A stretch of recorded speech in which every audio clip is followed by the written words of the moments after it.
years ago when my son was diagnosed with type 1 diabetes, and I knew that since I couldn't find a cure myself, that I could help support those scientists that are working on finding a cure so we can find a cure in my son's lifetime.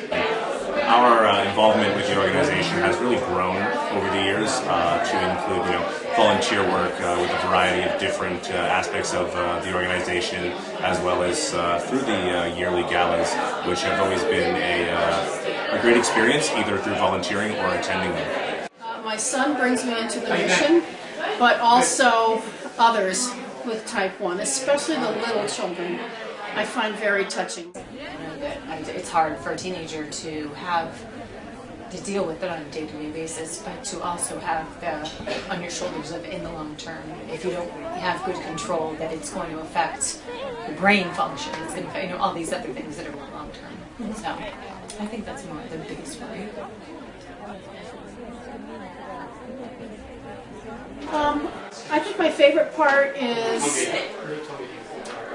seeing the other people who also have children with type 1 diabetes or have it themselves, but to be in an environment where you're having fun, you're drinking, you're looking at fun items on which to bid. It's a festive time for a serious cause.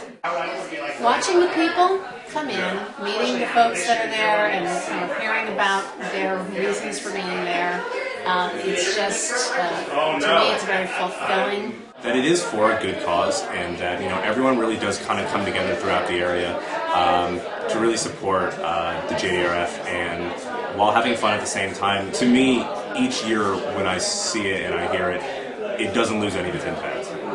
At this gala since 1995, it's been a great opportunity to network and mingle with other people who have similar goals and similar aspirations for a cure for diabetes. Great energy, people are excited about the night, the items are outstanding, so people get excited about that. So I think at the beginning of the night, walking upstairs on the convention center floor and seeing all the people buzzing around and looking at the items, that creates a great start to the night.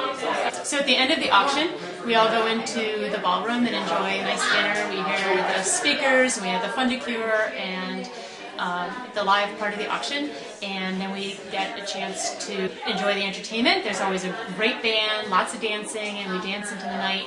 For me, I'm not a very good dancer, but I like the dancing part. This year is very exciting. Brett Michael's going to be there. To me, it's always amazing to hear the speakers, especially the children, and the Fun to Cure families, and those that are there who are telling their stories. It's always heartfelt, and every year it brings tears to my eyes. It's just, again, it's an emotional experience. And his mother started giving her speech about why they're involved, and she started to cry. When he walked over and put his arm around his mother to console her, you couldn't hold back the tears, and it was just incredible. She was there to help him, and he was there to help her.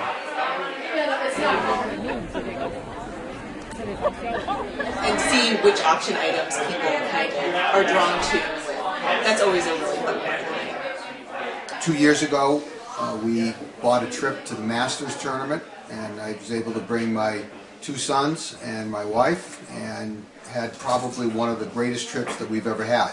And that was just something that was afforded to us by being at the JDRF ball. And there's lots of opportunities like that, and so that's a terrific reason why you ought to consider joining us this year at our JDRF Gala. It's knowing that with everyone's involvement and the commitment that they all make, that we can obtain the cure within his lifetime. When Fun to Cure happens and people are just raising their paddles for thousands of dollars, it gives me goosebumps every time. We've been big supporters. We believe in this organization. We think it's an organization that's going to get us to where we want to be. And one way to do it, and the only way to do it, is to raise money. And the gala is an awesome opportunity to do that. Because of the excitement, the commitment, and just, you know that it's a great cause. I don't have a connection What I tell people is that I have children and I have 2 granddaughters. They're 7 and 4. Potentially, they could have type 1 someday in their life. I don't want to wait, and I don't want my friends to wait until they wake up and find out their child has type 1 or their grandchild to get involved. You have to get involved now because it's a great cause.